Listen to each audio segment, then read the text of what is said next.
Ал енді армысыздар ағайын, ендігі тақырыбымыз мына Европа жеріндегі біздің арыс атаның атынан қалған, тіпті аталған аталардың атынан тұратын мемлекеттердің бірнешеуін атап өтейік.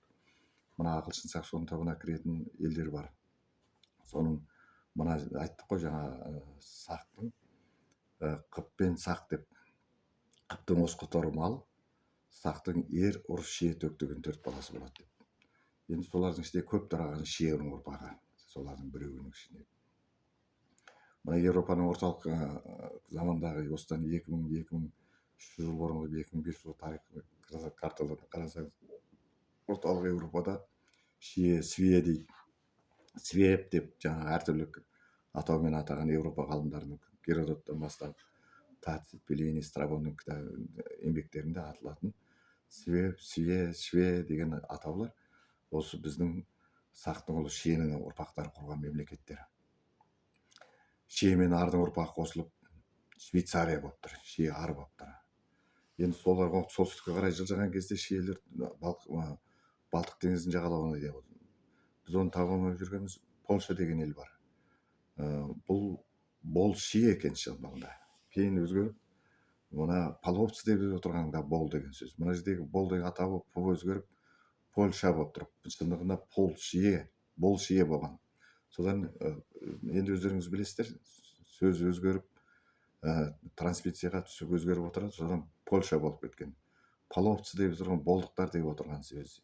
Енді шиенің өзінің құрған жеке мемлекеті бар. Оны да ойлансаңыздар, мына Швеция деп жүрген ел өздерін шие деп атайды екен, шве дейді екен. Ал енді осы Швецияның, осы Норвегияның, Германияның, Англияның, Данияның, басқа да мемлекеттердің, Польшаның атауларының ішіндегі қалалар, аудандар әртүрлі осы арыстың 6 баласынан құралған атаулармен аталады. Осы кітапта біз осы кітаптың бәрін осы атаулармен бәрін айтып келе жатармыз.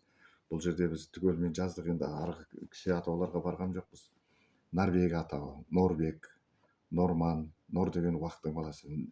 Шындығында түптегенде нір деп тұр. Норильск, сол атаулар. Соның кейін мысалы Германия, Керман деген атау. Андалузия, Андалан, Андора, Андар, Андардың атынан Англия, бер жағы, ар жағы Ла-Манштың, бер жағында Голландия, Голланд деген сөз, ар жағы Ангал деген атаулардан тұтқап Англия болып тұр. Сол атаулардың бәрін осы кітапта жаздық. Ал енді ол атаулардың бәріне бекерден бекер аталған жоқ. Біздің бабаларымыз сол жаққа малын жайып барып, сол жақта емденіп, өйткені Тацит айтпақшы, орталық Европа далалық аймақ бос жатқан. Ол кездегі римдіктер мен гректер ана Жерорта теңізінің жағалауларында жылы жерлерде тұрғанда солтүстік аймақ салқында болған. Одан кейін тұрпайы деп айтады ғой. Тұрпайы өзі қиын жерлер деп. Адам тұратын жер емес, орманды, батпақты жерлер, жаңа далалық аймақ деп. Сол далалық аймаққа біздің аталарымыз осыдан 2000 жылдың ар жағында малын жайып барып, сол жақта қалып. Енді біздің аталарымыз өзі географ болған ғой, саяхатшы болған, малы көп болған, көп әйел алған, малдарын жылқыны қолға үйреткен, жылқы көп болған. Сол малдың жайымен көшіп қонып жүріп кете берген ерте өстіктен жерден қиянына кеткен деген Ерназардың 8 баласы деген сол Европаға алып кеткен бір бөлігі ғой. Тыңдағандарыңызға рахмет.